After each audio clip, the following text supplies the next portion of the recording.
할머니, 그 개 위험할 수 있어요.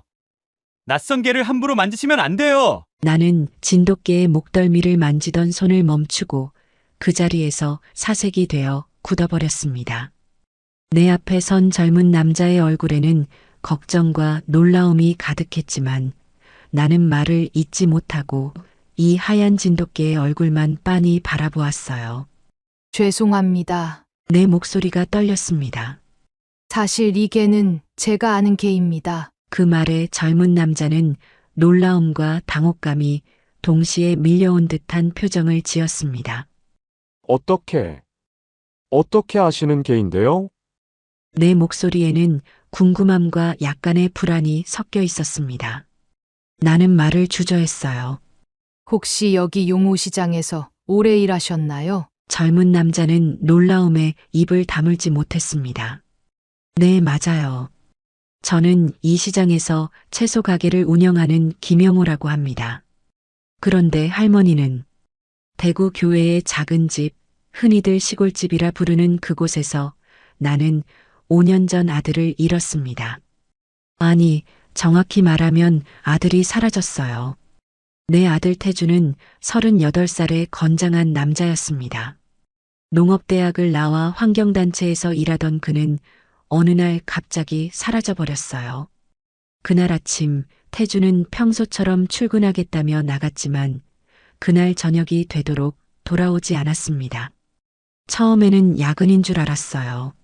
하지만 하루가 이틀이 되고 이틀이 사흘이 되어도 태주는 돌아오지 않았습니다. 경찰에 신고했지만 별다른 소득이 없었어요. CCTV에 마지막으로 태준이 찍힌 곳은 대구 중심가의 용호시장이었습니다. 그 이후로는 흔적이 없었죠. 경찰은 결국 자발적 실종으로 결론 내렸습니다. 하지만 어미의 마음은 달랐어요. 태주는 결코 집을 떠날 이유가 없었습니다. 그는 매일 아침 내가 끓여주는 된장국을 먹고 늘 엄마, 오늘도 맛있네라고 말하던 아이였으니까요. 너 오늘 저녁에 뭐 먹고 싶니? 그날 아침에도 내가 물었습니다. 오늘은 김치찌개 어때요? 오래된 김치로 끓이면 더 맛있잖아요. 태주는 항상 그렇게 웃으며 대답했어요. 그런 아이가 갑자기 자취를 감추다니 말이 되지 않았습니다. 시간이 흐를수록 희망은 점점 작아졌지만 나는 포기할 수 없었어요. 매주 용호시장에 가서 사람들에게 태준의 사진을 보여주며 물었습니다. 하지만 아무도 그를 본 적이 없다고 했어요. 그러다 지난주 우연히 태준의 방을 정리하다가 발견한 봉투 하나. 그 안에는 용호시장의 영수증 몇 장과 간단한 메모가 있었습니다. 비정상적인 거래 확인. 시장 건물 지하에서 의심스러운 활동. 더 조사 필요. 영수증 뒷면에는 용호시장 2번 출구 노점상 자리라고 적혀 있었어요. 그 주소를 찾아 나선 것이 바로 오늘이었습니다. 할머니, 괜찮으세요? 김영호의 목소리에 정신이 번쩍 들었습니다. 아, 네. 그런데 이 개는 어떻게 된 건가요? 왜 여기 있나요? 김영호는 깊은 한숨을 내쉬었습니다. 이 개는 충성이라고 불러요. 5년 전부터 매일 아침 이 자리에 나타나서 저녁까지 누군가를 기다리는 것 같아요. 비가 오나 눈이 오나 한 번도 빠진 적이 없죠. 처음에는 주인을 잃은 개라고 생각했는데 내 심장이 빠르게 뛰기 시작했습니다. 5년 전 태준이 사라진 그 시기와 일치했어요. 충성이는 내 목소리가 떨렸습니다. 우리 태준이 개예요. 대형견을 키우기 힘들다고 해서 태준이 혼자 살 때는 친구네 시골집에 맡겨뒀었는데 태준이가 실종되고 친구도 이사를 가서 연락이 끊겼어요. 김영호의 눈이 커졌습니다. 그럼 할머니 아들이 혹시? 네, 제 아들 박태준이 5년 전 실종됐어요. 마지막으로 목격된 곳이 바로 이 용호시장이었죠.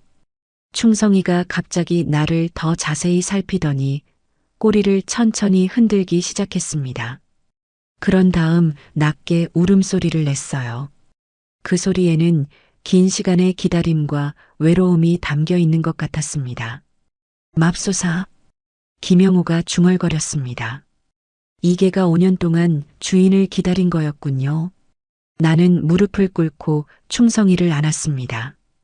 따뜻한 체온이 전해져 왔어요. 내 눈에서 뜨거운 눈물이 흘러내렸습니다. 충성아, 엄마가 왔어. 태준이 엄마가 왔어. 충성이는 내 품에 얼굴을 묻고 낮게 울었습니다. 그 울음소리가 시장 골목에 잠시 울려 퍼졌어요. 김영호는 잠시 침묵하다가 조심스럽게 말했습니다. 할머니, 이 이야기를 듣고 드릴 게 있어요. 사실 충성이가 매일 같은 시간에 이 자리에 오는 것이 이상해서 몇 달 전부터 관찰해 왔거든요. 그런데 이개가 항상 똑같은 장소만 파려고 해요.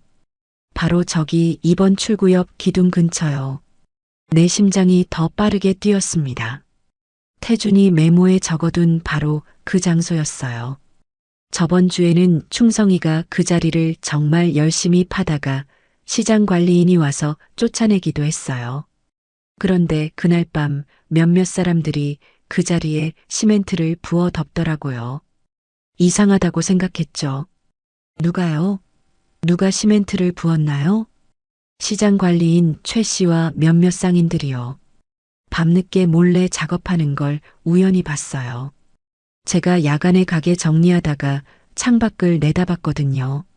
나는 충성이의 머리를 쓰다듬으며 생각에 잠겼습니다.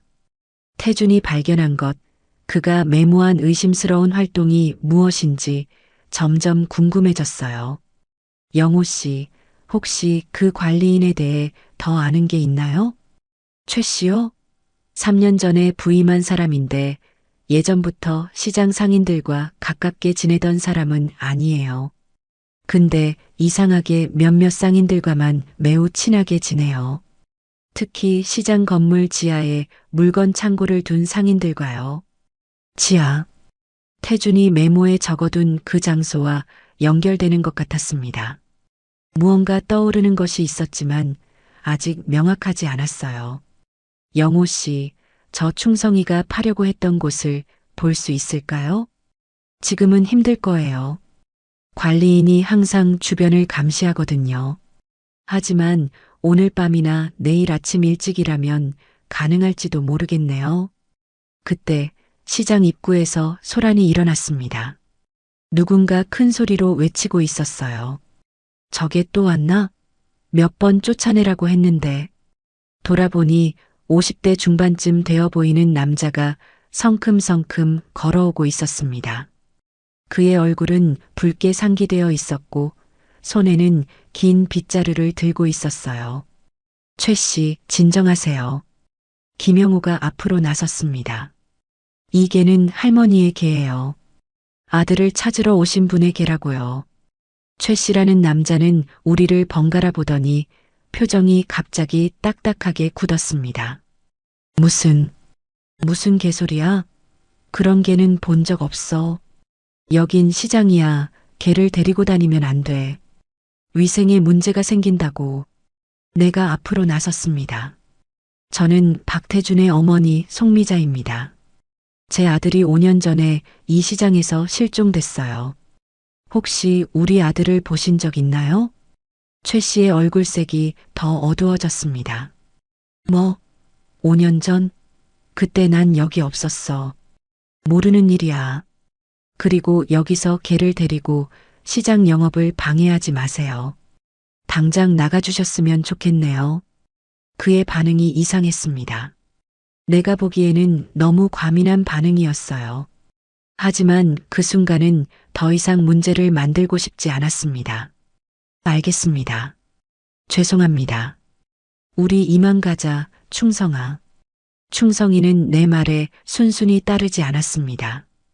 여전히 그 자리를 떠나지 않으려고 버티고 있었어요. 그러나 결국 내 손에 이끌려 자리를 떠났습니다. 시장 밖으로 나왔을 때 김영호가 우리를 따라왔습니다. 할머니, 제 전화번호예요. 그가 쪽지를 건네며 말했습니다. 제가 도울 수 있을 것 같아요.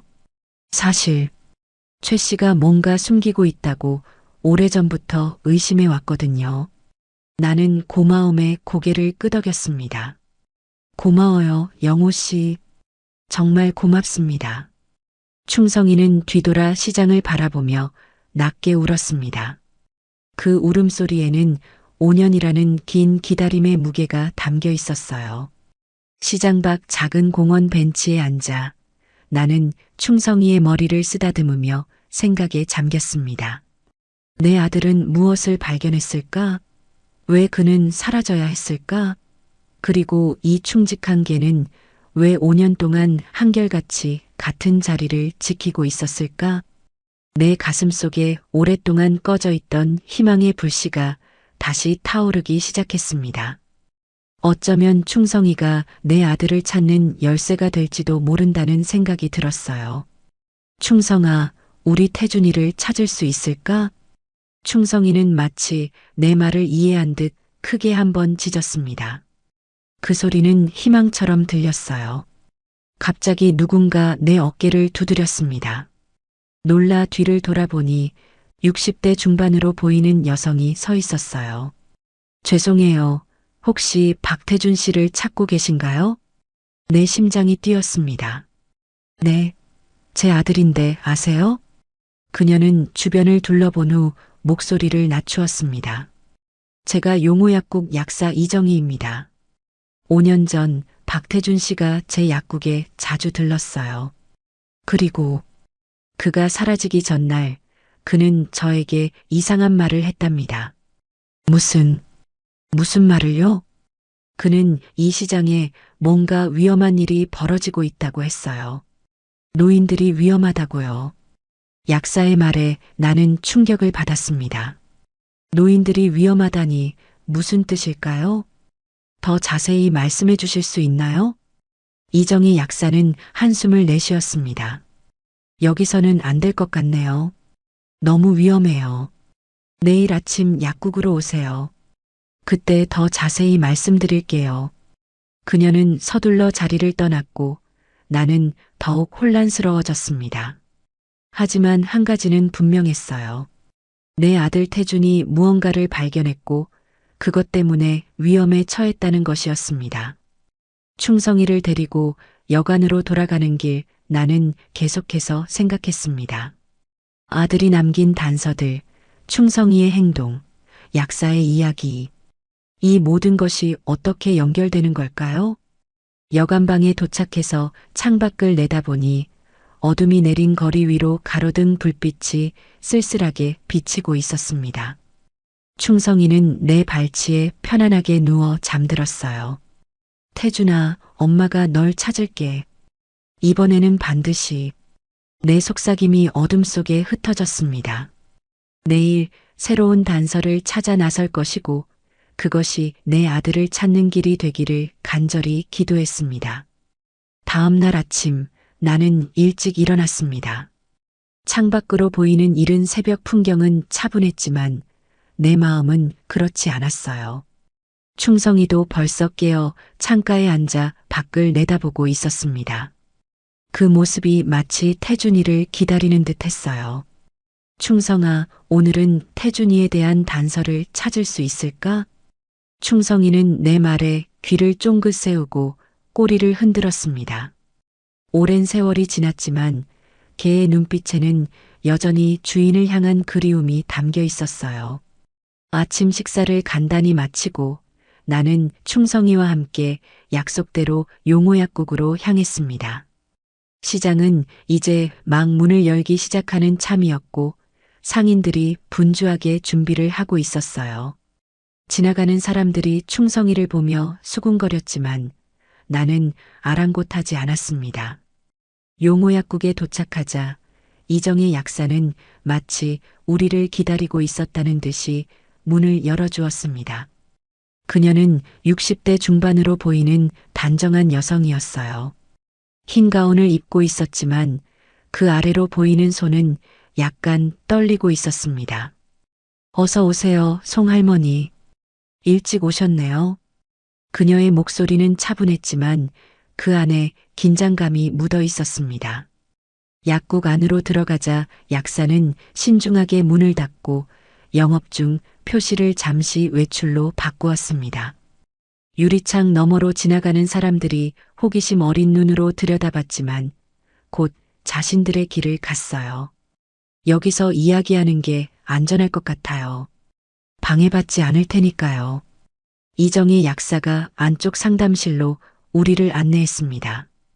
이정희 약사는 안쪽 상담실로 우리를 안내했습니다. 작지만 깔끔한 공간이었어요. 충성이도 얌전히 내 곁에 앉았습니다. 그는 주변을 살피더니 곧 편안하게 바닥에 누웠어요. 마치 이 공간이 안전하다고 판단한 듯 했습니다. 먼저 송 할머니께 정말 죄송합니다. 5년 전 태준 씨가 사라졌을 때 제가 좀 더 적극적으로 나섰어야 했는데 이정희 약사의 목소리에는 오랜 미안함이 담겨 있었습니다. 아니에요, 이 약사님. 지금이라도 말씀해 주셔서 감사해요. 제 아들에 대해 무엇을 아시나요? 내 목소리는 떨렸지만 가능한 한 침착하게 물었습니다.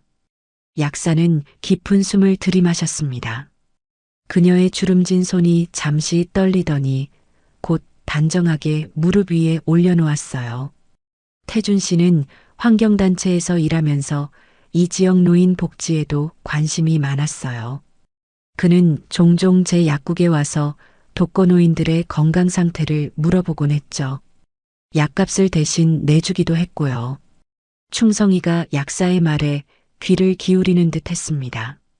그의 눈에는 기억의 그림자가 어려 있었어요. 그러던 어느 날 태준 씨가 굉장히 흥분한 상태로 제 약국에 찾아왔어요. 시장 지하에서 뭔가 이상한 것을 발견했다고 했죠. 노인들을 대상으로 하는 불법적인 일들이 벌어지고 있다고요. 불법적인 일이요? 어떤 일인가요? 약사는 목소리를 더 낮추었습니다. 시장 지하에 있는 창고에서 가짜 보약을 만들고 있다는 거였어요. 그들은 노인들을 상대로 효험이 있다며 비싼 가격에 팔아왔죠.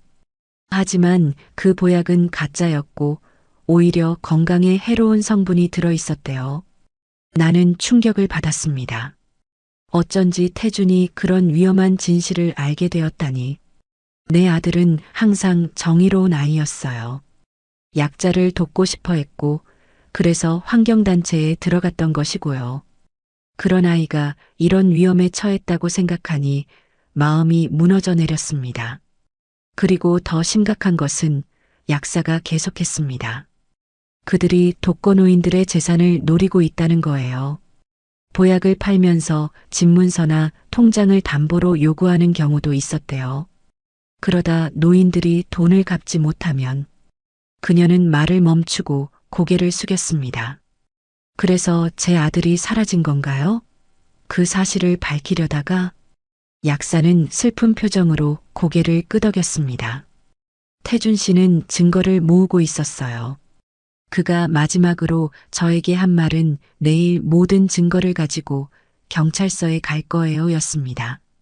하지만 그 다음 날 그는 사라졌죠. 그때 갑자기 약국 문이 열리는 소리가 들렸고 곧이어 누군가 상담실 문을 두드렸습니다. 우리 셋 모두 순간 굳어버렸어요. 정희 씨? 계세요? 굵직한 남자 목소리였습니다. 이정희 약사의 얼굴이 창백해졌습니다. 그녀는 봉투를 황급히 내 가방에 넣고 귓속말로 속삭였습니다. 최 씨예요. 그녀가 속삭였습니다. 시장 관리인이에요. 빨리 뒷문으로 나가세요. 제가 그를 붙잡아 놓을게요. 나는 서둘러 충성이와 함께 뒷문으로 나왔습니다. 약국 뒤편 좁은 골목으로 나오자 김영호가 서 있는 것이 보였습니다. 할머니, 여기 계셨군요. 찾고 있었어요. 영호 씨? 어떻게 여기에? 어젯밤에 생각해보니 할머니께 해드릴 말이 있어서요.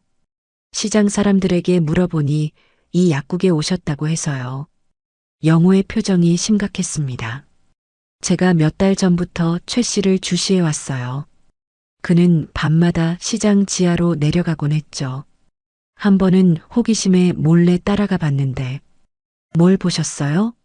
지하 창고에서 수상한 모임이 있었어요. 최 씨와 몇몇 상인들, 그리고 외부 사람들까지. 그들은 보약이라는 것을 만들고 있었어요. 그리고 노인들의 명단을 검토하고 있었고요. 약사의 말과 일치했습니다. 태준이 발견한 것도 바로 이런 사실이었을 거예요. 그런데 더 이상한 건 영호가 계속했습니다. 5년 전에는 최 씨가 이 시장에 없었다고 했지만 사실은 있었어요. 다른 이름으로 일했던 거죠. 그가 관리인이 되기 전 시장 한쪽에서 한약재를 판매했었어요. 이런 사실을 들으니 점점 더 불안해졌습니다. 최 씨는 분명 뭔가를 숨기고 있었어요. 영호 씨, 우리 아들이 이 사실을 알게 되어서 위험에 처한 것 같아요. 그럴 가능성이 높아요. 하지만 걱정 마세요. 제가 도와드릴게요. 우선은 충성이가 파려고 했던 그 자리를 확인해 봐야 할 것 같아요. 우리는 조심스럽게 시장 쪽으로 다시 향했습니다. 하지만 시장 입구에 도착하자 최 씨와 몇몇 사람들이 서 있는 것이 보였어요. 그들은 마치 누군가를 찾고 있는 것 같았습니다. 이런, 우리를 찾고 있는 것 같아요. 다른 길로 가요. 영호는 우리를 시장 뒷골목으로 안내했습니다. 좁고 어두운 길이었지만 시장으로 들어갈 수 있는 다른 입구가 있었어요. 여기로 가면 이번 출구 쪽으로 바로 갈 수 있어요. 하지만 조심해야 해요. 우리는 조용히 시장 내부로 들어갔습니다. 아침 시간이라 손님은 많지 않았지만 상인들은 분주하게 움직이고 있었습니다. 충성이는 마치 이 길을 잘 알고 있다는 듯이 앞장서서 걸었어요. 이번 출구 근처에 도착했을 때 충성이는 갑자기 걸음을 멈추고 특정 위치를 향해 달려갔습니다. 바로 어제 그가 파려고 했던 그 장소였어요. 그곳은 시장 바닥에 새로 시멘트를 바른 흔적이 남아 있었습니다. 여기군요. 영호가 주변을 살펴보며 말했습니다. 근데 어떻게 파나요? 시멘트가 굳었는데. 충성이는 갑자기 그 자리를 발로 긁기 시작했습니다. 하지만 단단한 시멘트는 쉽게 손상되지 않았어요. 이렇게는 안 될 것 같아요. 도구가 필요합니다. 영호가 말했습니다.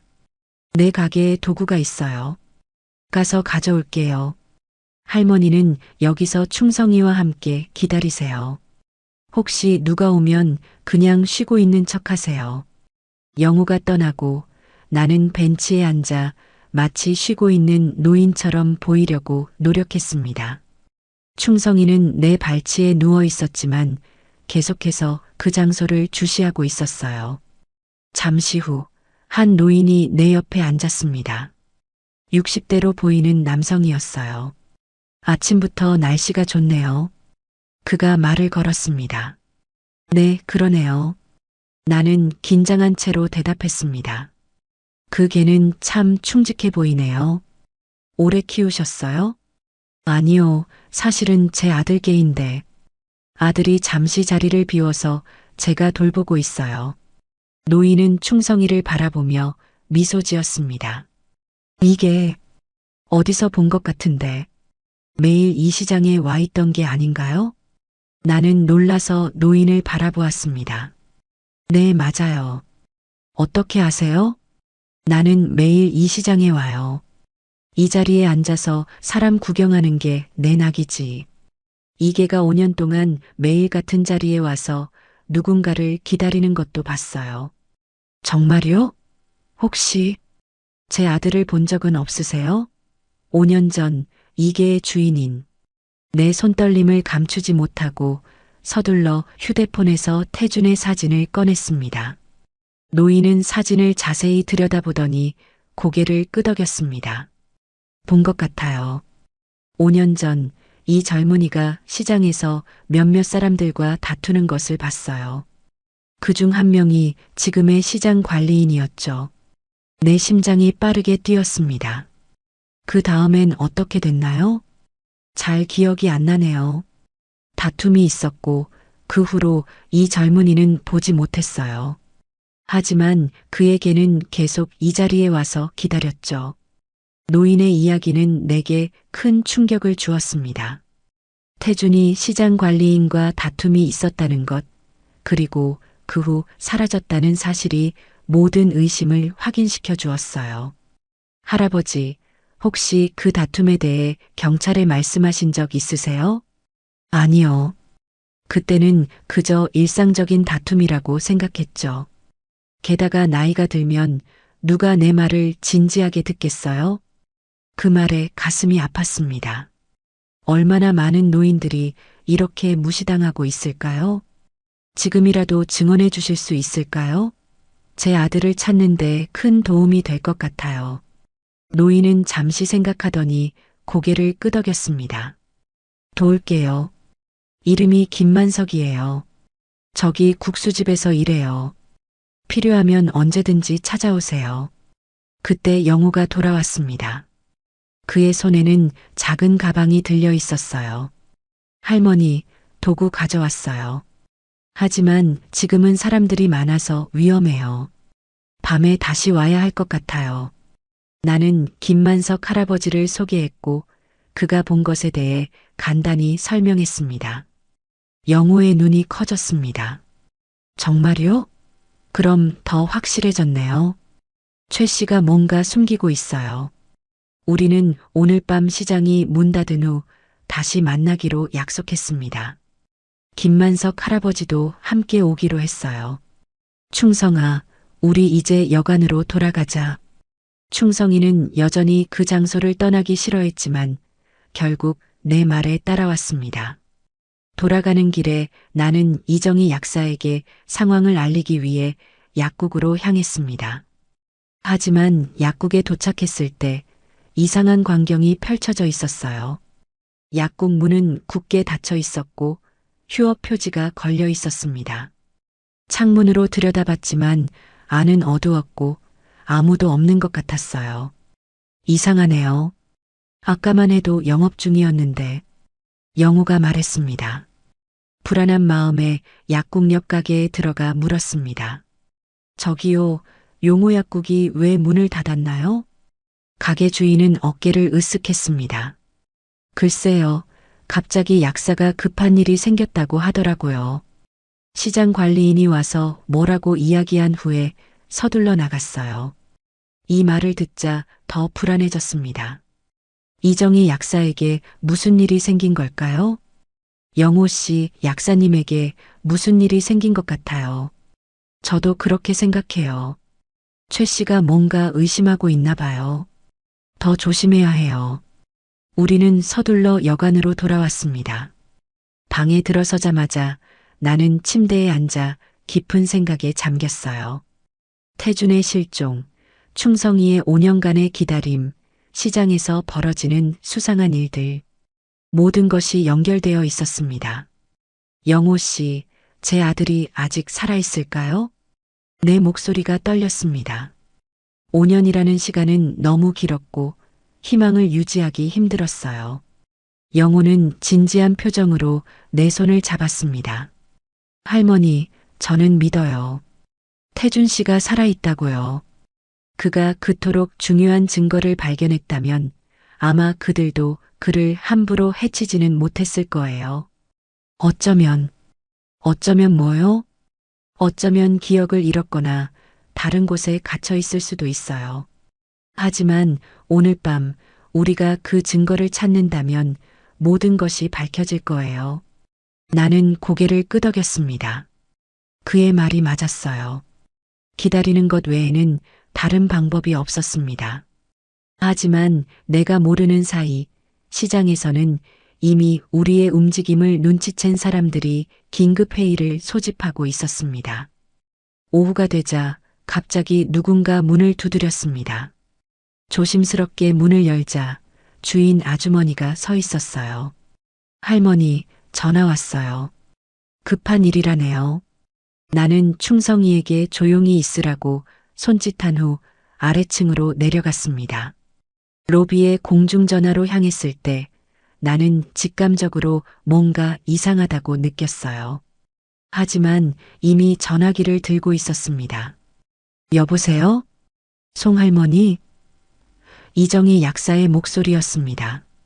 그녀의 목소리는 떨리고 있었어요. 약사님, 괜찮으세요? 무슨 일이 있었나요? 할머니, 조심하세요. 그들이 모든 걸 알고 있어요. 최 씨와 그 일당이 할머니를 찾고 있어요. 어떻게 된 거죠? 지금 어디 계세요? 제가 있는 곳은 중요하지 않아요. 하지만 할머니께 꼭 말씀드려야 할 게 있어요. 태준 씨가 갑자기 전화선 너머로 소란스러운 소리가 들렸고 이정희의 비명소리가 이어졌습니다. 약사님? 약사님. 하지만 이미 전화는 끊겨 있었습니다. 내 심장이 빠르게 뛰었습니다. 태준에 대한 중요한 정보를 알려주려던 참이었는데 서둘러 방으로 돌아가려는데 여관 입구에서 익숙한 얼굴이 보였습니다. 시장 관리인 최 씨와 몇몇 남자들이 여관으로 들어오고 있었어요. 나는 본능적으로 뒷문으로 향했습니다. 방에 있는 충성이가 걱정되었지만 일단 나부터 안전해야 했어요. 뒷문을 통해 밖으로 나와 좁은 골목길로 빠져나갔습니다. 영호 씨에게 연락해야 해 나는 중얼거렸습니다. 다행히 영호가 남긴 전화번호가 있었습니다. 근처 공중전화를 찾아 서둘러 전화를 걸었어요. 영호 씨?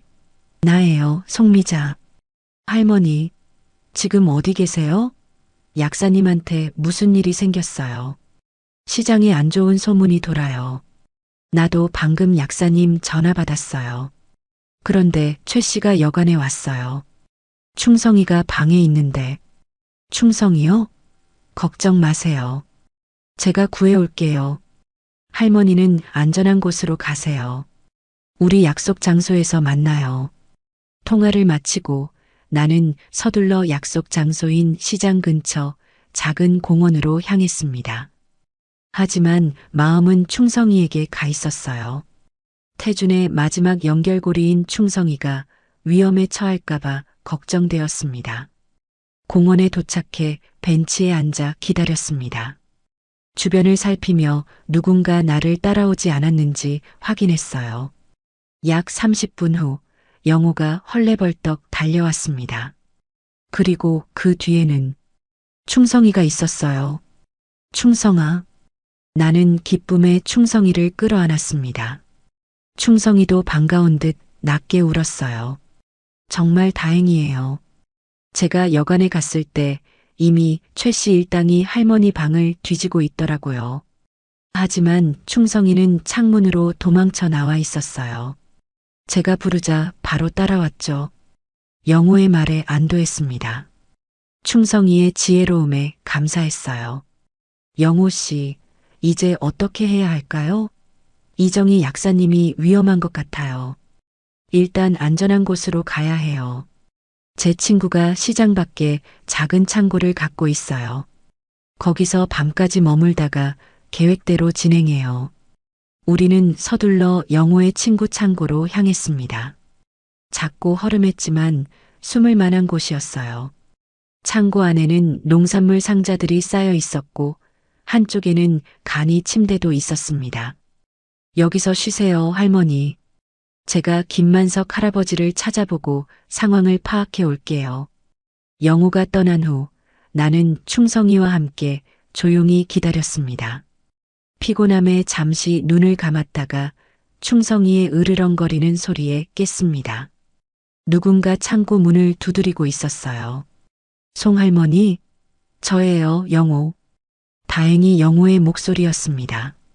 문을 열자 영호뿐만 아니라 김만석 할아버지도 함께 있었어요. 상황이 좋지 않아요. 영호가 말했습니다. 최 씨가 시장 전체에 할머니를 찾으라고 지시했어요.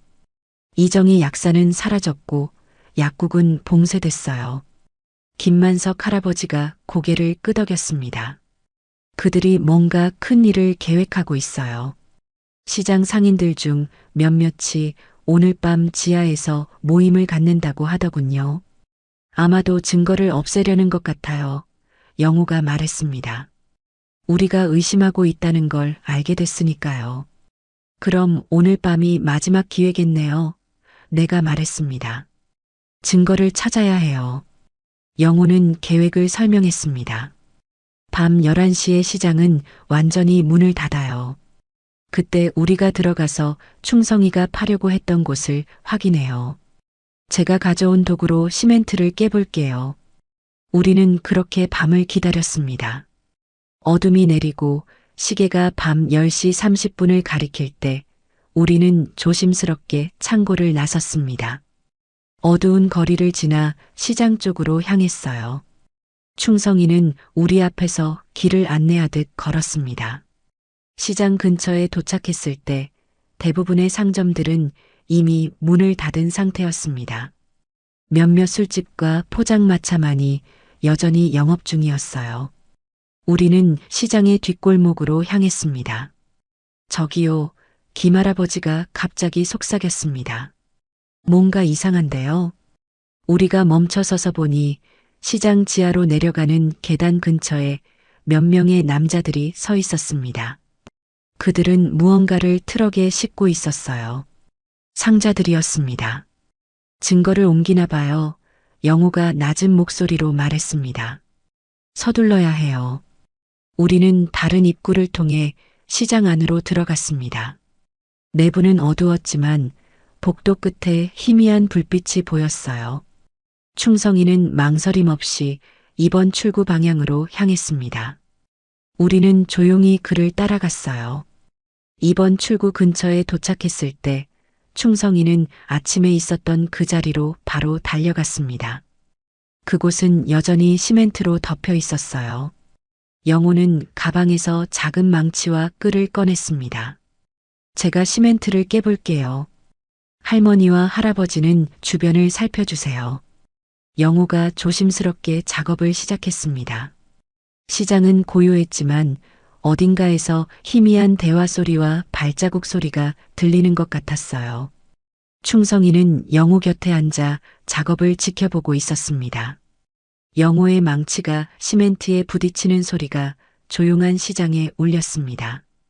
그는 최대한 소리를 죽이려고 노력했지만 완전히 조용하게 할 수는 없었어요. 매 소리마다 우리는 주변을 경계하며 누군가 오지 않는지 살폈습니다. 약 10분 후 시멘트에 금이 가기 시작했습니다. 영호는 더 조심스럽게 작업을 계속했습니다. 뭔가 있어요. 영호가 갑자기 소리쳤습니다. 그의 끌이 무언가에 닿은 것 같았어요. 금속 소리였습니다. 영호는 더 열심히 시멘트 조각들을 제거했습니다. 마침내 구멍이 충분히 커졌을 때 그는 손을 넣어 무언가를 꺼냈어요. 그것은 작은 금속 상자였습니다. 손바닥 2개 크기의 단단한 철제 상자였어요. 자물쇠가 달려 있었지만 망치로 몇 번 내려치자 열렸습니다. 상자 안에는 USB 드라이브와 몇 장의 서류, 그리고 작은 노트북이 있었습니다. 노트북에는 뭔가 글씨가 적혀 있었어요. 영호가 손전등을 비춰 읽기 시작했습니다. 이것은 용호시장에서 벌어지고 있는 노인 대상 사기와 불법 보약 제조에 관한 증거입니다. 최정환과 그의 일당이 5년간 이 지역 노인들을 속여왔습니다. 그들은 가짜 보약을 만들어 비싼 가격에 팔고 노인들의 재산을 갈취해 왔습니다. 이 USB에는 모든 증거 사진과 녹음 파일이 담겨 있습니다. 박태준, 내 심장이 빠르게 뛰었습니다. 이것은 태준이 숨겨둔 증거였어요. 그가 그토록 지키려 했던 진실이었습니다. 충성이는 흥분한 듯 낮게 울었어요. 이걸 갖고 경찰서로 가야 해요. 김만석 할아버지가 말했습니다. 이제 우리는 증거가 있어요. 그때 갑자기 시장 안쪽에서 소리가 들렸습니다. 발자국 소리였어요. 여러 명이 우리 쪽으로 오고 있었습니다. 누군가 와요. 영우가 속삭였습니다. 빨리 나가야 해요. 우리는 서둘러 상자와 도구들을 챙겼습니다. 하지만 이미 늦었어요. 복도 끝에 손전등 빛이 보였고 곧 남자 목소리가 들렸습니다. 거기 누구야? 충성이가 갑자기 앞으로 뛰쳐나가더니 크게 짖기 시작했습니다. 그 소리에 놀란 남자들이 잠시 멈춰 섰어요. 충성이는 계속해서 짖으며 그들의 주의를 끌었습니다. 저게는, 저 진돗개는, 한 남자가 소리쳤습니다. 할머니, 증거를 가지고 가세요. 영우가 서둘러 말했습니다. 저랑 김할아버지가 시간을 벌 테니 충성이와 함께 바로 경찰서로 가세요. 저 뒷문으로 나가면 돼요. 나는 망설였습니다.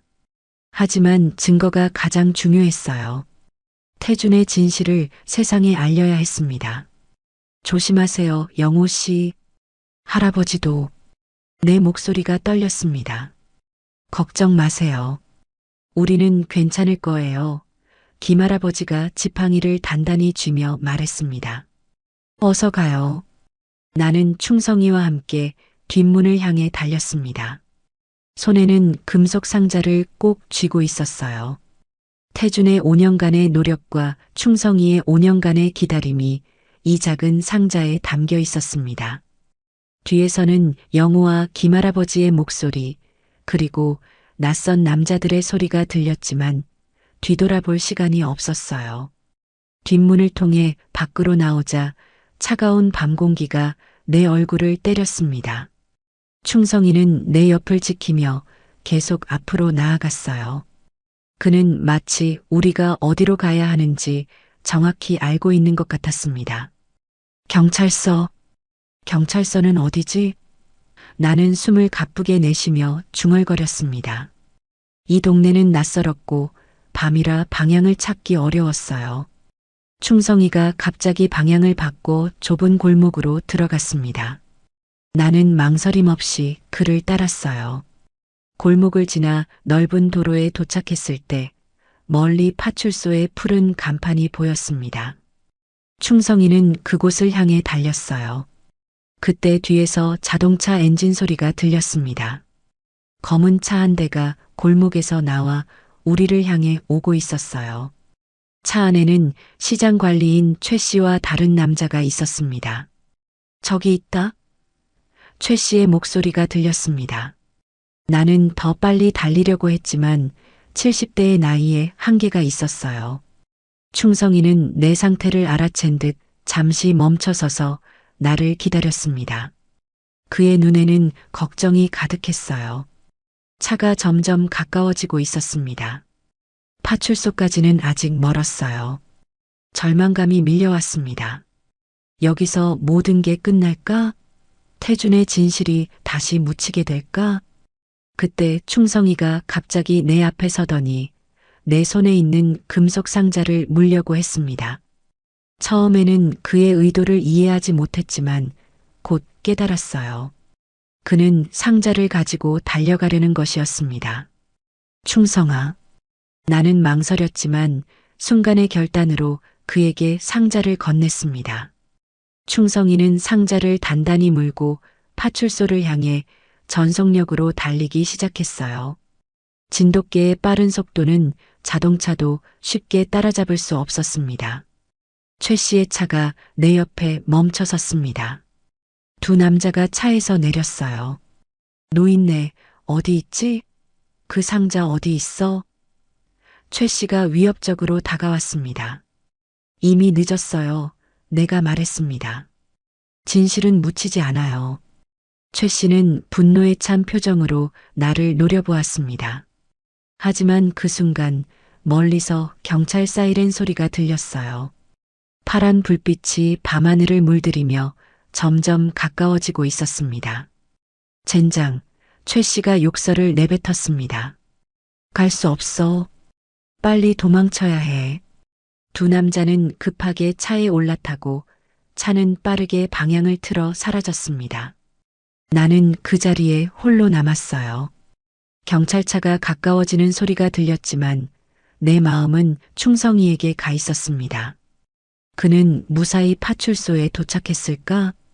경찰차가 내 옆에 멈춰섰습니다. 차 안에서 젊은 경찰관 2명이 나왔어요. 그들은 걱정스러운 표정으로 나에게 다가왔습니다. 할머니, 괜찮으세요? 한 경찰관이 물었습니다.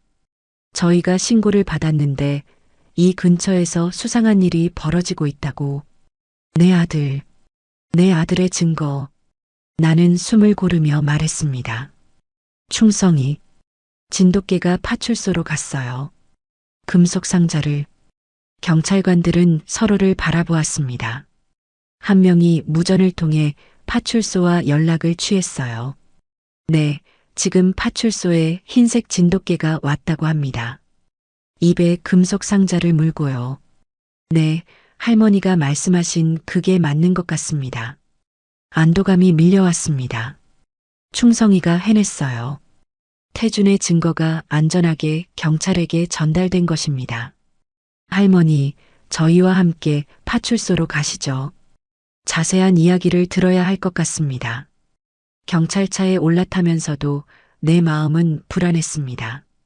영우와 김할아버지는 무사할까? 그리고 이정희 약사는 어디에 있을까? 하지만 무엇보다 태준, 내 아들은 살아있을까? 파출소에 도착하자 충성이가 먼저 나를 반겼습니다. 그는 입구에서 기다리고 있었어요. 나를 보자마자 기쁘게 꼬리를 흔들었습니다. 그의 발 아래에는 그 금속 상자가 있었어요. 이 개가 할머니 개예요? 파출소장으로 보이는 중년의 경찰이 물었습니다. 아니요, 제 아들의 개입니다. 제 아들은 5년 전에 실종됐어요. 그리고 이 개는 5년 동안 시장에서 기다렸죠. 나는 모든 이야기를 경찰에게 말했습니다. 태준의 실종, 충성이의 기다림, 최근 발견한 증거와 용호시장에서 벌어지고 있던 노인 대상 사기에 대해서요. 경찰들은 진지하게 내 이야기를 들었고 금속 상자를 열어 내용물을 확인했습니다. 이건 정말 심각한 범죄 증거네요. 파출소장이 말했습니다. USB와 노트, 사진들. 이걸 바탕으로 즉시 수사를 시작하겠습니다. 최 씨와 그 일당을 체포해야겠어요. 그때 파출소 문이 열리고 영우와 김만석 할아버지가 들어왔습니다. 두 사람 모두 약간 지쳐 보였지만 다행히 크게 다친 곳은 없어 보였어요. 할머니, 영우가 반가워하며 다가왔습니다. 무사하셔서 다행이에요. 충성이는요? 여기 있어.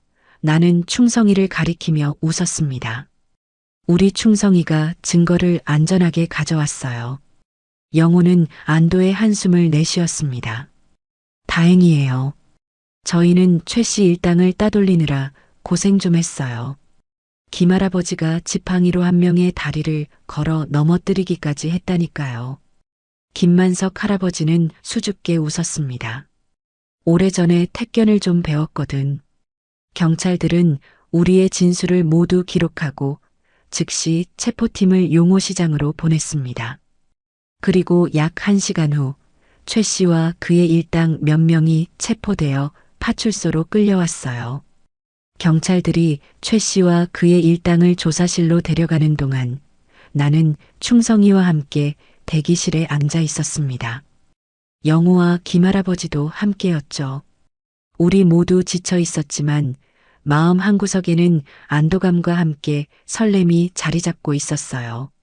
드디어 진실이 밝혀지고 있었으니까요. 파출소장이 다시 나타났습니다. 그의 표정은 진지했지만 눈빛에는 희망의 기색이 보였어요. 송 할머니, 좋은 소식이 있습니다. 그가 말했습니다. 최 씨가 자백을 시작했어요. 그리고 태준 씨에 관한 정보도 나왔습니다. 내 심장이 빠르게 뛰기 시작했습니다. 충성이도 갑자기 귀를 쫑긋 세우고 파출소장을 주시했어요. 우리 태준이가 살아있나요? 내 목소리는 떨렸고 두 손은 무의식적으로 서로를 꼭 쥐고 있었습니다. 네, 살아계십니다. 파출소장의 말에 내 눈에서 눈물이 흘러내렸습니다. 충성이도 마치 이해한 듯 낮게 울음소리를 냈어요. 하지만 상황이 복잡합니다. 태준 씨는 5년 전 최 씨 일당에게 심하게 구타를 당했습니다. 그들은 태준 씨가 발견한 증거 때문에 그를 없애려고 했던 거죠. 그래서 나는 떨리는 손으로 입을 가렸습니다. 태준 씨는 그날 시장 지하에서 의식을 잃었고 최 씨 일당은 그를 죽은 줄 알고 시내 외곽에 버렸습니다. 하지만 다행히도 지나가던 트럭 운전사가 태준 씨를 발견해 병원으로 옮겼어요. 파출소장이 설명을 이어갔습니다. 태준 씨는 심한 뇌손상으로 오랫동안 의식불명 상태였고 깨어났을 때는 기억상실 상태였습니다. 영우가 놀란 표정으로 물었습니다. 그럼 지금은 어디에 있나요? 강원도 정선의 요양원에 계십니다. 강지원이라는 이름으로요.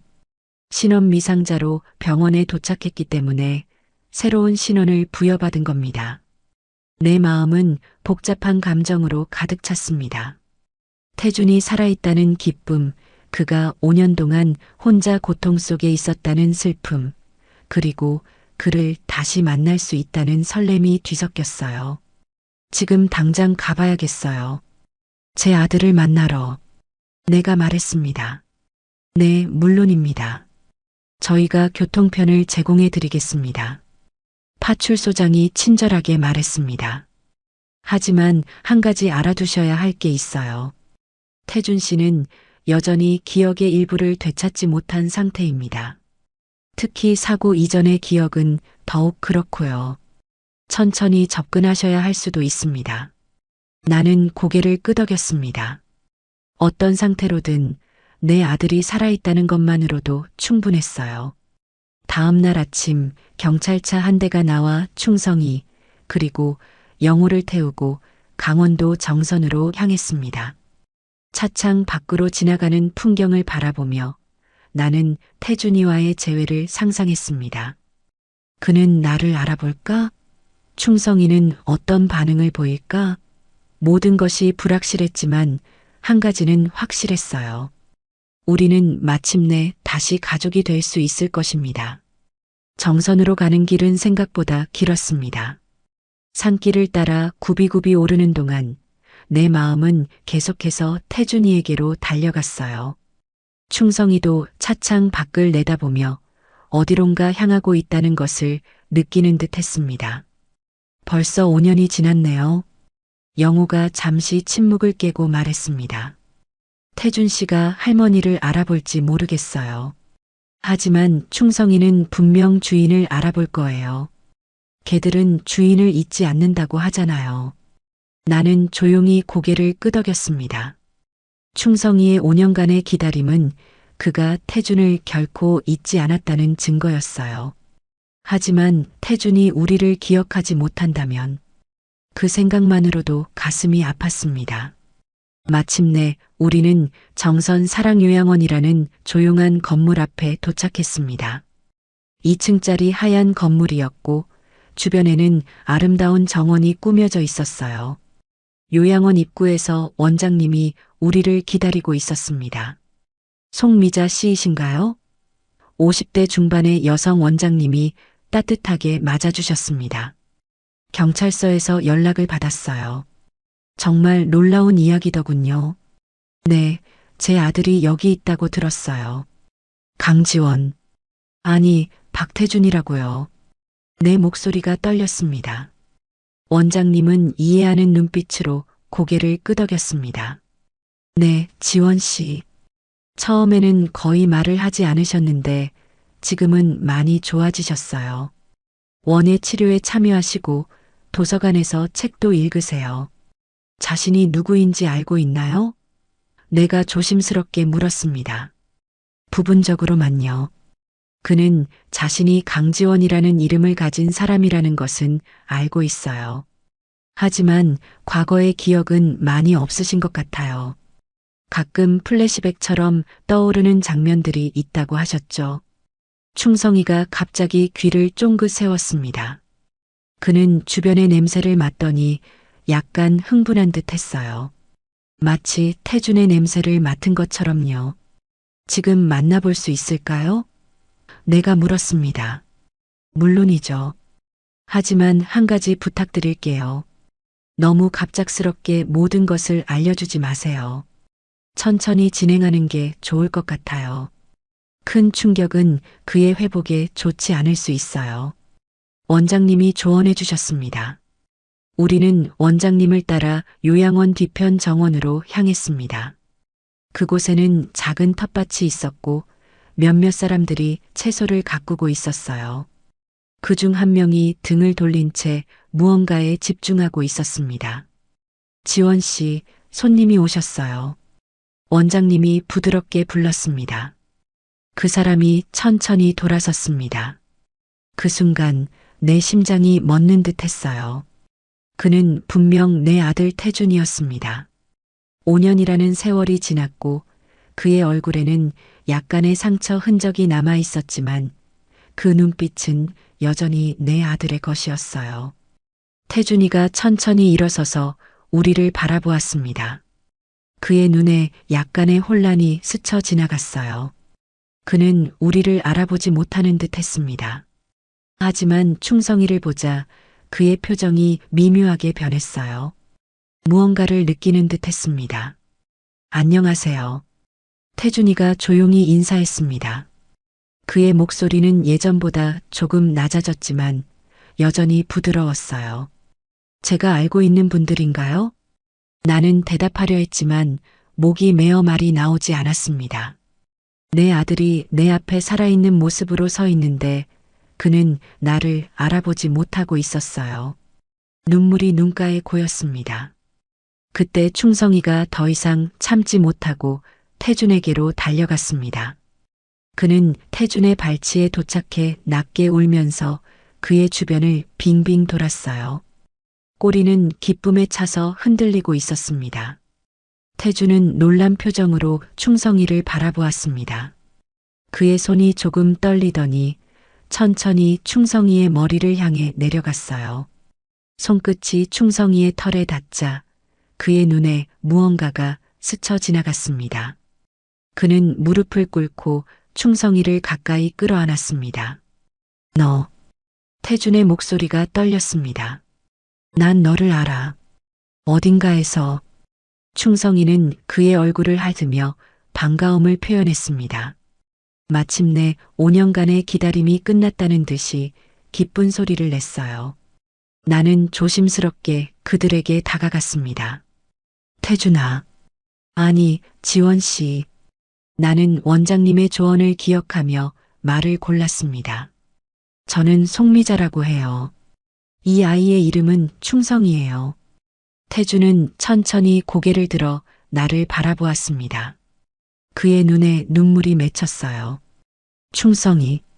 그가 개의 이름을 따라 말했습니다. 왜 이 이름이 익숙하지? 그리고 어르신도. 우리는 오래전에 만났던 사이예요. 내가 부드럽게 말했습니다. 당신이 기억을 잃기 전에. 태준은 고개를 저었습니다. 그의 표정에 고통과 혼란이 교차했어요. 죄송해요, 저는 제 기억이 완전하지 않아요. 때로는 꿈에서 얼굴들이 보이지만 깨어나면 모두 사라져버려요. 나는 그의 혼란을 이해했습니다. 급하게 진실을 알려주고 싶었지만 서두르면 안 된다는 것도 알았어요. 괜찮아요. 우리가 천천히 이야기해요. 당신과 충성이가 다시 만나게 되어 기쁘네요. 우리는 정원 벤치에 앉았습니다. 충성이는 태준의 발치에 누워 그를 떠날 생각이 전혀 없어 보였어요. 태준은 자연스럽게 계속해서 충성이의 머리를 쓰다듬었습니다. 마치 오래된 습관처럼요. 저는 여기서 4년 넘게 지냈어요. 태준이 말했습니다. 그 전에는 병원에 있었고요. 의사들은 제가 심한 뇌손상을 입었다고 했어요. 제 이름도 가족도 과거도 모두 잊어버렸죠. 하지만 가끔은 무언가가 떠올라요. 태준은 충성이를 바라보며 말을 이었습니다. 그의 손가락이 충성이의 목덜미를 부드럽게 쓰다듬었어요. 시장의 모습, 누군가와 다투는 장면, 그리고 따뜻한 된장국 냄새. 그의 눈이 잠시 멀리 있는 무언가를 보는 듯 했습니다. 내 가슴이 철렁했습니다. 된장국은 태준이 가장 좋아하던 아침 식사였어요. 매일 아침 내가 끓여주던 것이었죠. 기억이 조금씩 돌아오고 있나 봐요. 내가 조심스럽게 말했습니다. 너무 서두르지 않으려고 노력했지만 내 목소리에는 기대감이 묻어났어요. 영호가 천천히 다가와 자신을 소개했습니다. 안녕하세요. 저는 김영호라고 합니다. 용호시장에서 채소 가게를 운영하고 있어요. 용호시장. 태준이 중얼거렸습니다. 그 이름이 익숙해요. 제가 거기서 일했나요? 네, 그랬어요. 영호가 대답했습니다. 사실은 우리가 여기 온 것도 용호시장과 관련이 있어요. 당신이 5년 전에 발견한 것 때문에 원장님이 살짝 고개를 저으며 진행 속도를 조절하라는 신호를 보냈습니다. 영호는 이해한 듯 말을 바꾸었어요. 그건 천천히 이야기하면 될 것 같아요. 지금은 당신과 충성이가 다시 만난 것이 중요하니까요. 태주는 충성이의 목에 걸린 낡은 목걸이를 살펴보았습니다. 목걸이에는 충성이라는 이름과 전화번호가 새겨져 있었어요. 그것은 태준이 직접 만들어준 것이었습니다. 이 글씨체, 태준이 목걸이를 자세히 보았습니다. 이건 제 글씨 같아요. 제가 썼나요? 네, 당신이 직접 새겨주었어요. 내가 대답했습니다. 충성이는 당신의 개였어요. 5년 동안 매일같이 용호시장에서 당신을 기다렸어요. 태준의 눈에 놀라움이 어렸습니다. 5년이라고요? 그게 가능한가요? 네, 가능해요. 원장님이 부드럽게 말했습니다. 개들의 충성심은 때로는 우리 상상을 뛰어넘죠. 특히 진돗개는 주인에 대한 충성심이 아주 강하다고 알려져 있어요. 태주는 충성이를 바라보며 감정에 복받쳤습니다. 그의 눈에서 눈물이 흘러내렸어요. 미안해, 내가 너를 기억하지 못해서. 그가 충성이에게 속삭였습니다. 충성이가 태준의 손을 잡자 갑자기 태준의 눈에 무언가가 스쳐 지나갔습니다.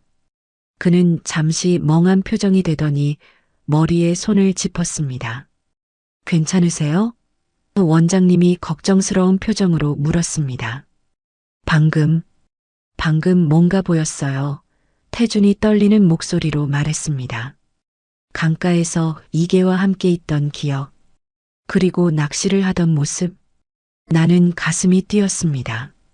태준이는 대학생 시절 방학마다 충성이를 데리고 낚시를 가곤 했었어요. 맞아요, 태준아.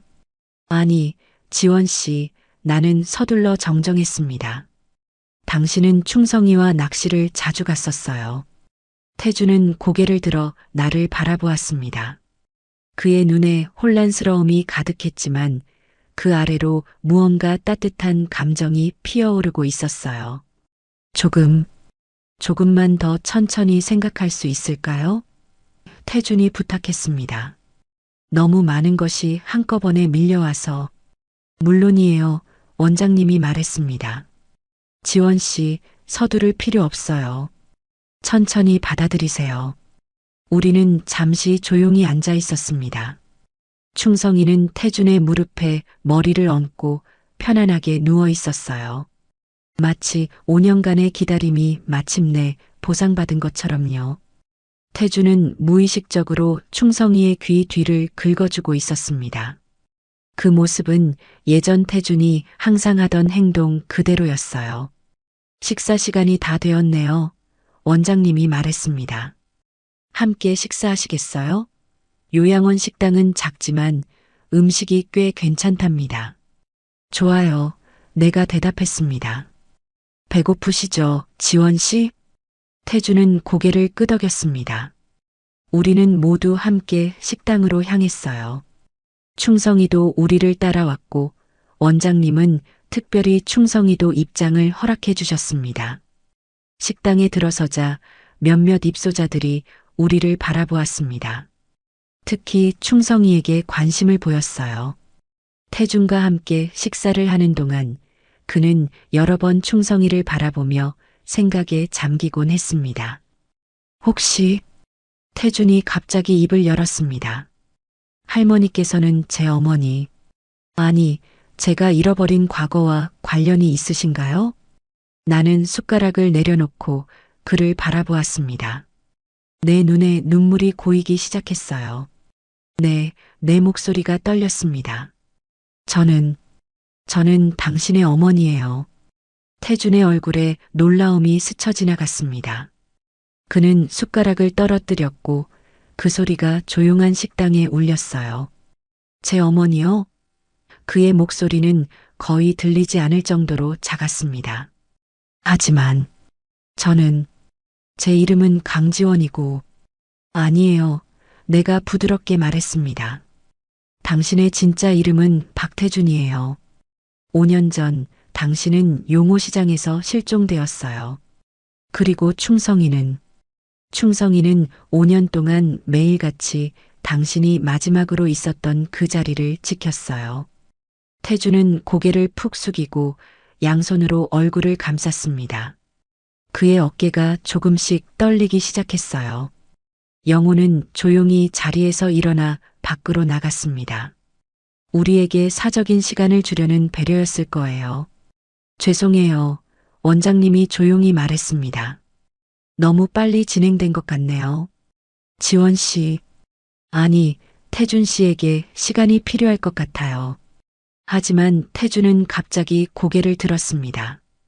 그의 눈에는 눈물이 가득했지만 그 아래로는 분명한 인식이 깃들기 시작했어요. 된장국. 그가 말했습니다. 매일 아침 어머니가 끓여주시던 된장국. 그리고 김치찌개. 제가 가장 좋아하던. 내 심장이 거의 멎을 것 같았습니다. 그는 기억하고 있었어요. 맞아요. 태준아, 이번에는 지원 씨라고 부르지 않았습니다. 내가 가장 좋아하던 음식이었어. 태준은 천천히 일어나 내게 다가왔습니다. 그의 걸음은 불안정했지만 눈빛은 확신에 차 있었어요. 그는 내 앞에 무릎을 꿇고 내 손을 잡았습니다. 어머니, 그가 떨리는 목소리로 불렀습니다. 정말 어머니 맞으신가요? 나는 더 이상 참을 수 없어 그를 끌어안았습니다. 5년간의 그리움과 아픔, 절망과 희망이 모두 이 포옹에 담겼어요. 그래, 내 아들아. 엄마가 왔어. 충성이도 우리 옆으로 다가와 낮게 울었습니다. 그 소리에는 기쁨과 안도감이 가득했어요. 우리 세 가족이 마침내 다시 하나가 된 순간이었습니다. 다음 날 아침 요양원 정원에는 따스한 햇살이 내리쬐고 있었습니다. 나는 태준과 충성이와 함께 벤치에 앉아 있었어요. 영호는 잠시 경찰서에 가서 최 씨와 그 일당에 대한 추가 조사 상황을 확인하러 갔습니다. 어젯밤에 계속 생각했어요. 태준이 말했습니다. 조각조각 기억이 돌아오고 있어요. 아직 완전하지는 않지만 서두르지 마. 내가 그의 손을 잡으며 말했습니다. 모든 건 천천히 돌아올 거야. 어머니, 태준이 진지한 표정으로 나를 바라보았습니다. 제가 용호시장에서 무슨 일을 하고 있었는지 기억나요? 노인들이 위험했어요. 그들이 만든 가짜 보약과 사기. 그리고 최 씨. 나는 고개를 끄덕였습니다. 알아, 아들아. 이제 모든 게 밝혀졌어.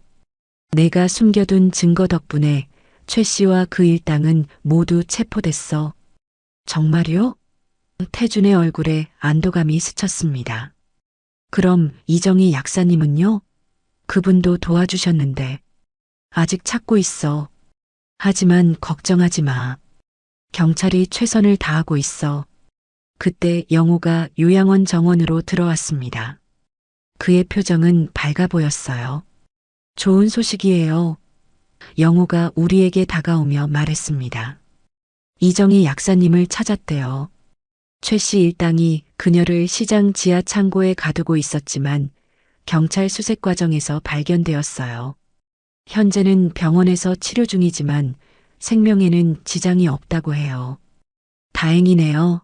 태준이 안도의 한숨을 내쉬었습니다. 그리고 김만석 할아버지는요? 할아버지도 잘 계세요. 어젯밤 상황을 용감하게 증언해 주셨대요. 덕분에 수사가 더 빨리 진행되고 있어요. 충성이가 갑자기 자리에서 일어나 태준의 손을 하찼습니다. 마치 모든 이야기를 이해하고 기뻐하는 것처럼요. 그나저나 영호가 환하게 웃으며 말했습니다. 경찰이 태준 씨의 신원을 확인하는 과정에서 재미있는 사실을 발견했대요. 무슨 사실이요? 태준이 궁금해했습니다. 태준 씨가 환경단체에서 일할 때 작성했던 보고서들이 발견됐는데 그게 노인 대상 범죄를 막는데 중요한 자료가 됐대요. 그리고 그 공로를 인정받아 특별 표창을 받게 될 거라고 해요. 태준은 쑥스러운 듯 웃었습니다. 그건 제가 한 일이 아니라 충성이가 한 일이에요. 이 아이가 없었다면 아무것도 밝혀지지 않았을 테니까요. 나는 충성이의 머리를 쓰다듬었습니다. 맞아, 우리 충성이가 진짜 영웅이야. 어머니, 태준이 조용히 말했습니다. 이제 우리 집으로 돌아갈 수 있을까요? 제가 살던 그 집, 대구 교회의 작은 집으로요. 나는 기쁨에 눈물이 고였습니다. 물론이지. 우리 함께 집으로 가자. 그날 오후 원장님께 모든 절차를 마치고 태준의 퇴원 수속을 밟았습니다. 태준은 아직 완전히 기억을 되찾지는 못했지만 매일 조금씩 과거의 조각들이 돌아오고 있었어요. 충성이는 항상 그의 곁을 지키며 마치 기억의 안내자처럼 그를 도와주었습니다. 경찰차 한 대가 우리를 대구까지 데려다 주기로 했어요. 요양원을 떠나기 전 태준은 그곳에서 4년 동안 돌봐준 직원들과 작별 인사를 나눴습니다. 많은 사람들이 눈물을 글썽이며 그를 배웅했어요. 강지원 씨, 아니 박태준 씨, 원장님이 그의 손을 잡으며 말했습니다. 건강하게 지내세요. 그리고 가끔 소식 전해주세요. 네, 그럴게요. 정말 감사합니다. 차에 오르기 전 태준은 요양원 정원을 마지막으로 둘러보았습니다. 그곳은 그가 새로운 삶을 시작했던 곳이었고, 이제는 진짜 삶으로 돌아가는 출발점이 되었어요. 가자, 충성아. 태준이 충성이를 부르자 충성이는 기쁘게 꼬리를 흔들며 차에 올랐습니다. 대구로 향하는 길, 차창 밖으로 지나가는 풍경을 바라보며 태준은 조용히 말했습니다. 어머니, 영호 씨, 그리고 충성아. 내가 기억을 잃었던 5년 동안 나는 혼자가 아니었네요. 여러분이 계속 저를 찾고 있었다니. 물론이지, 내가 말했습니다. 가족은 절대 포기하지 않아. 영호도 미소 지으며 말했습니다. 그리고 진정한 친구도요. 충성이는 마치 동의하듯 한번 짖었습니다. 그 소리에 우리 모두 웃음을 터뜨렸어요. 차가 대구 교회의 우리 집에 도착했을 때 해는 이미 서쪽으로 기울고 있었습니다. 작은 시골집 앞에 서자 태준의 눈에 눈물이 고였습니다. 기억나요. 그가 떨리는 목소리로 말했습니다. 이 마당에서 충성이와 공놀이를 했던 일, 어머니가 저녁을 부르던 목소리, 그리고 이 작은 텃밭에서 함께 일하던 순간들. 충성이가 먼저 뛰어내려 마당을 한 바퀴 달리더니 현관 앞에 앉아 우리를 기다렸습니다. 마치 어서 들어오세요라고 말하는 것 같았어요. 우리 집에 온 것을 환영해, 아들아. 내가 문을 열며 말했습니다. 태준은 천천히 집 안으로 들어섰습니다. 5년 동안 그대로 보존된 그의 방, 식탁 위에 놓인 가족 사진, 그리고 벽에 걸린 그의 대학 졸업장. 모든 것이 그를 기다리고 있었어요. 정말 집에 왔네요. 태준이 감격에 찬 목소리로 말했습니다. 그날 저녁 나는 오랜만에 김치찌개를 끓였습니다. 태준이 가장 좋아하던 음식이었죠. 영호도 함께 저녁 식사를 했고 충성이는 태준의 발치에 누워 평화롭게 잠들었습니다. 식사를 마친 후 태준은 마당으로 나가 밤하늘을 바라보았습니다. 나는 조용히 그의 옆에 섰어요. 어머니, 태준이 말했습니다.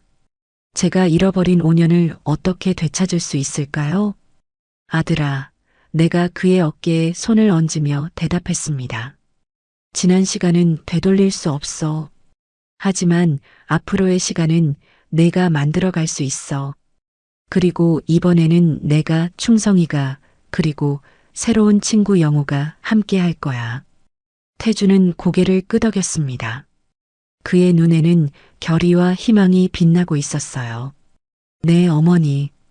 이제부터 새로운 시작이에요. 충성이가 마당으로 나와 우리 옆에 앉았습니다. 밤하늘의 별빛 아래 우리 세 가족은 조용히 서로의 존재를 느끼며 미래를 바라보았습니다. 다음 날 아침 태준은 일찍 일어나 마당에 있는 작은 텃밭을 가꾸기 시작했습니다. 충성이는 그의 곁을 한시도 떠나지 않았어요. 나는 부엌에서 된장국을 끓이며 그들을 지켜보았습니다. 아침 식사 준비됐어. 태준아. 내가 부르자 태준은 고개를 들고 웃었습니다. 네, 어머니. 곧 들어갈게요. 그의 미소는 5년 전과 똑같았어요. 충성이의 5년간의 기다림과 나의 5년간의 찾음이 마침내 보상받은 순간이었습니다. 밥상에 앉아 태준은 따뜻한 된장국을 한 숟가락 떠먹고 말했습니다. 엄마, 오늘도 맛있네요. 그 익숙한 말에 내 눈에서 눈물이 흘러내렸습니다. 하지만 이번에는 슬픔의 눈물이 아니라 행복과 감사의 눈물이었어요. 충성이는 식탁 아래에서 편안하게 누워 있었습니다. 그의 임무는 이제 끝났지만 새로운 시작이 기다리고 있었어요. 더 이상 혼자 시장에서 기다릴 필요가 없었습니다. 이제 그는 자신의 주인과 함께, 가족과 함께 있었으니까요. 충성아, 태준이 충성이의 머리를 쓰다듬으며 말했습니다. 5년 동안 정말 고마웠어. 이제는 내가 내 곁을 지킬게. 충성이는 마치 이해한 듯 꼬리를 흔들며 태준의 손을 하찼습니다. 그의 눈에는 더 이상 슬픔과 기다림이 아닌 온전한 행복만이 담겨 있었어요. 우리의 이야기는 여기서 끝이 아닙니다. 태준의 기억은 조금씩 돌아오고 있고 최 씨와 그 일당은 법의 심판을 받게 될 것입니다. 그리고 우리 가족은 5년의 이별을 뒤로하고 새로운 삶을 함께 시작할 것입니다. 하지만 이 모든 것이 가능했던 것은 한 마리 충직한 개의 변함없는 사랑과 기다림 덕분이었어요. 충성이라는 이름처럼 진정한 충성심을 보여준 우리의 영웅 덕분이었습니다. 여러분, 오늘 이야기가 마음에 닿았다면 구독, 좋아요 부탁드립니다. 여러분의 따뜻한 댓글 하나가 모두에게 큰 힘이 됩니다. 다음 이야기에서 뵐게요. 감사합니다.